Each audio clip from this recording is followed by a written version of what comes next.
terms of running backs, you're not going to find much at this point of the season, but Jeff Wilson could actually be usable if you are desperate at the position, if you suffered any type of injuries. He's only 19% owned. He was in on an almost even, dead even type of the snaps here. Now, maybe that was because Raheem Mostert left for a concussion. He saw 40 snaps as compared to 39 for Jeff Wilson. The week before, it was one more snap for Wilson as compared to Mostert.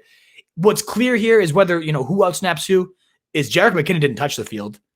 Tevin Coleman played 2 snaps. It's between these two backs. And Jeff Wilson seems to be a little more favored at the goal line, a little more favored in the receiving game as well. I like Jeff Wilson moving forward. He gets Dallas this week. They're going to have no problem moving the ball at ease. I think it makes Jeff Wilson a great bet to yet again find the end zone, maybe catch a couple balls against this team. I think Mostert will have himself a solid day as well. But Wilson, the one that's out there in a ton of leagues, gets Dallas bottom 5 this week.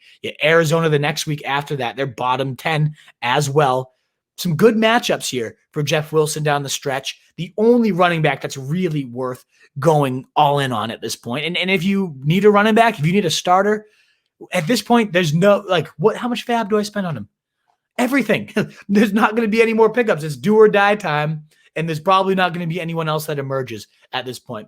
So put it all on there on Jeff Wilson if you already missed out on Jalen Hurts or you need the running back position more. The only other viable guy to really bring up as a potential starter would be DeAndre Washington, only 24% owned right now. Saw 15 touches. They were useless.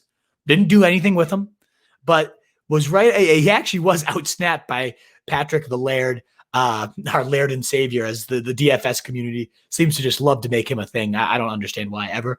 But he outsnapped DeAndre Washington. It was Washington getting all the rushing work, also 2 receptions as well. And we did just see what Cam Akers did to this New England team. They are a pathetic run D, just pathetic team overall. It's embarrassing as a Pats fan to say and talk about. They're a joke. And so maybe DeAndre Washington, they were in the red zone quite often. They, as we talked about, are dinged up at all these receiver positions. Maybe they force the run a bit more now.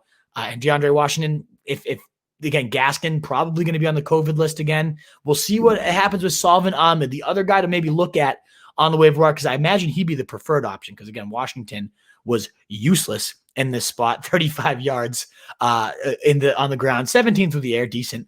But I ultimately maybe Ahmed is also worth a pickup at about 20% owned right now, as well as whoever's going to be facing that Patriots team. It's a soft defense at this point. And the last running back note would be handcuff, handcuff, handcuff. Go for those top guys, whether you're blocking an opponent or you need your own insurance policy. It's like Carlos Hyde at 27% owned, locked in RB1 if he is ever starting at any point, because that offense is just so beastly. Literally, a running back has scored a touchdown every single week, whoever the starting running back is, other than one against Dallas, nonetheless, too. But he's facing the Rams in Week 16 if anything happens. Pollard would get Philly in Week 16 if anything happens to Zeke. He's 21% owned. Madison gets New Orleans. I wouldn't love that at all. You just saw him get destroyed by Miles Sanders, but this is a good run D. That was more so just confusion about the read option, all that stuff. And maybe the sneaky one I like the most is Boston Scott. Yeah, I just blew Miles Sanders, and Miles Sanders is going to be the horse. But if something happens, Boston Scott is going to be facing Dallas, and we've seen how effective this offense can be to opening those lanes for running backs, how much more run-heavy this game plan is going to be with Jalen Hurts at quarterback. So then you mix in a running back versus Dallas. If it's Sanders, he's going to win titles for people. But Boston Scott would probably put up 25 if anything ever does happen to Sanders. So out there in a ton of leagues, and if you have bench trash, which we all have at this point, consider Boston Scott. Just handcuffing season. You got to get your guys to protect them.